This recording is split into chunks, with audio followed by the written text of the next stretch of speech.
This is from Katrin. I'll go ahead and read it. I've paraphrased down a little bit of it just to make it a little more podcast friendly. I'm a self-taught illustrator from Australia and recently joined SBS to learn new things and improve my work.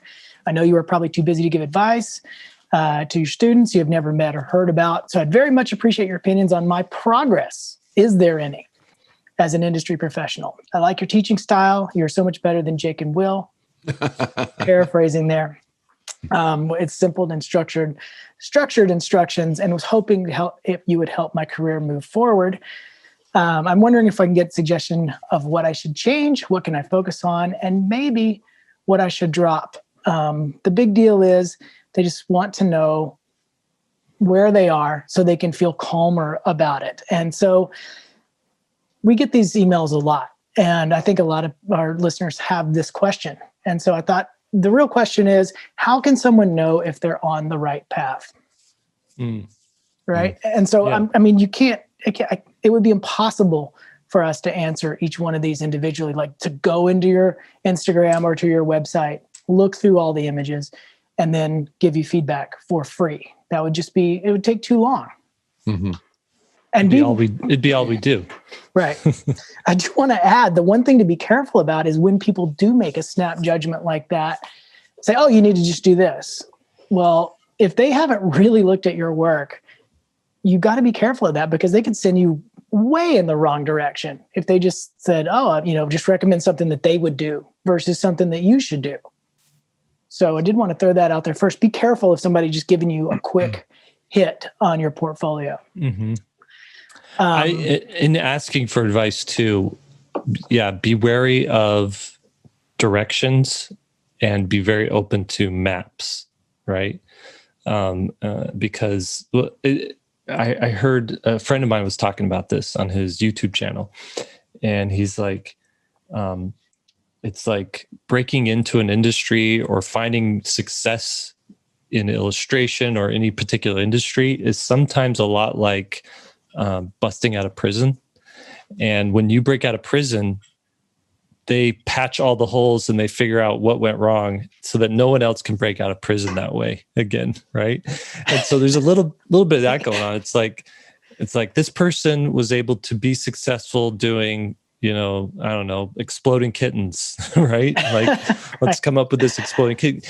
Now you're going to go and I got exploding puppies. You're not going to have the same success as exploding kittens. Right. Because they've already, people are wise to it. They've already seen that. And so I kind of feel like if you give someone, here's the lay of the land, here's where you want to be, on the map, here's where you are, you're going to watch out for this river over here, you're going to want to steer clear of this cave with a monster in it, and kind of get your way around. But other than that, you got to find your own path to the top of the mountain. I feel like that's the best way to help somebody out. Right. And to build on top of that, I think that's great advice. To build on top of that, you do need to get advice from other people. The first thing you should listen for when you start getting advice from other people is them asking that question, where do you want to go? Mm-hmm. If they just dive in and start giving advice without them asking that question, you should be very skeptical. That's a newbie move. As a portfolio crit person, you're nervous. SCBWI asks you to be a crit reviewer. You stand there and you just give quick feedback as quick as you can. And if they don't start with that question, you might get the wrong map, like Jake was saying. But I do have a couple little recommendations here for people looking for some kind of path to start getting feedback. So post often on your social media. We talk about that a lot here, but you're going to start to get that feedback immediately anyway. Though the asterisk there is everybody online is pretty nice. I've seen some horrendous images, and then I look at the comments. It's like, this is awesome. Love it. Mm-hmm. So just be careful. Mm-hmm. The next step is get crits at local events. Like I did just rag on the SCBWI portfolio review, but it never hurts to be there. And what I do or what I recommend at an SCBWI review or any portfolio review is look for the common thread that people say about your work, not individual image kind of thing. If everybody's sort of saying the same thing, you have a good general idea. Here's the best way though, is take classes. This is the pro move. take classes from a teacher that you really respect, and then try to weasel in your portfolio review when you're taking the class. I've had students do that, and it's such a great move because I'm already teaching the class and I'm already there. Yeah, and then they you're in show that me mode. You're in the mode. I don't mind doing it there when I'm in that space. It's there's a context for it as well. Here's the new piece you asked for as an instructor. How does this match the other pieces I've done? Oh, now all of a sudden I'm giving a portfolio review and I didn't even know it. Pro move. And then lastly, if you do ask for a crit from an individual person, a pro or whatever, you got to offer to pay for it. Don't ask for the free crit. You just have to respect people's time and experience. Mm-hmm. Well, Cool. what do you think? I think you guys covered it pretty well. One of the things that I was thinking of that kind of goes off on a little bit of a tangent, though, is like unto this question is what happens if the person that you're, as a teacher, you're trying to help has a a goal that you feel is not a good goal. I don't know how to say that, but like sometimes I'll have a student that will say, I just want to do calendars, if I could just do calendars or something, and so, as far as like, I'll have students a lot of times go, I don't know what I want to do. I don't know where I want to go. That's good. I think being more open-minded rather than saying, I just want to do concept art. If I could just do concept art, I'll be happy. Because the truth is, once you get gigs doing just concept art, you'll get burned out of doing any one thing. And artists are typically more satisfied when they get a chance to work in a lot of different areas, making art for lots of different projects. And I think that's what all three of us have experienced in our careers. Yeah. I think too, you have to know yourself to some degree. And sometimes you don't figure out who you are until you've gone down a certain path and realize, oh, I don't like this path. And I think that's fine too. Like realizing, okay, I went down this path. I realized, when I started out, it was something I wanted. Once I'm here, I'm realizing I'm not the right person for this. It's okay to jump and go down another path. And you have a long life, and learning doesn't, if you learn smart, you can learn things somewhat quick, and you can find your way through things. But I think the main thing if you're choosing art as a career, you should know at least this about yourself.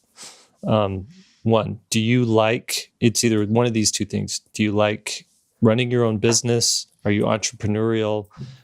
Do you like marketing yourself and kind of having a lot of control over what you're doing? That's one side.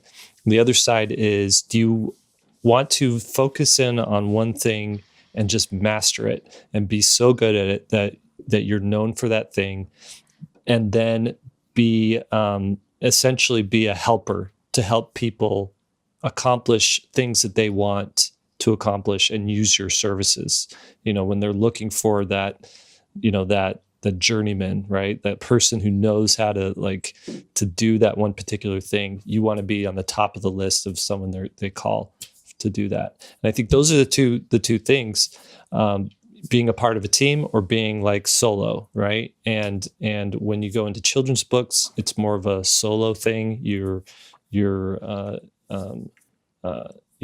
art is the one that's carrying all the weight, and you've got to find the jobs, and you've got to make sure that you're being competitive and looking for other things. And like Lee was saying, find ways to have your illustrations have a life beyond the children's book, get your work into galleries, sell prints online, those types of things. And then the other side is you get hired on to be in-house at some place, or to be, sort of like this, whether it's permanent or temporary, just being a cog in a big machine that's creating something much bigger than you, much bigger than what you could do on your own. And so you just have to figure that out. Like, what are you might think, oh, I'm the entrepreneur. And you get down that path and you realize, dang, this is really hard, and I can't juggle all these balls at the same time. it might be the other way around. Like you might be happier as being a part of a team, team member. So something to think about. What you're talking about there is actually really good advice. And I hadn't really thought of it too much, but the first step, I guess, to figuring all this stuff out before you start going to other people really is sort of interviewing yourself and doing your own research first. Like two other questions I'll add to the ones Jake said. What am I good at? And what do I like to do? And sometimes those two things, you think they're related, but they're not. Like I'm actually really competent at rendering if I try to do it. But I don't like to render. And so those two things would look like if I did a rendering project and it looked great, a teacher or a reviewer could say, okay, you're going to do realistic art. You need to go over here and do this portraiture or something like that. But I don't like that. And so those two overlapping circles, Venn diagram kind of things, don't overlap at all. So really doing the interview on yourself. What kind of life do I want to have? How do I like to spend my days? What projects are most interesting to me? Like this person who sent me this letter, that would be fantastic. Like, here's the things that I've done. Here's the images I thought were the most successful in terms of the way they look. Here's the images that I had the most fun doing. Those two might not be the same. And that would all of a sudden give a reviewer quite a bit of information to at least get you on the map.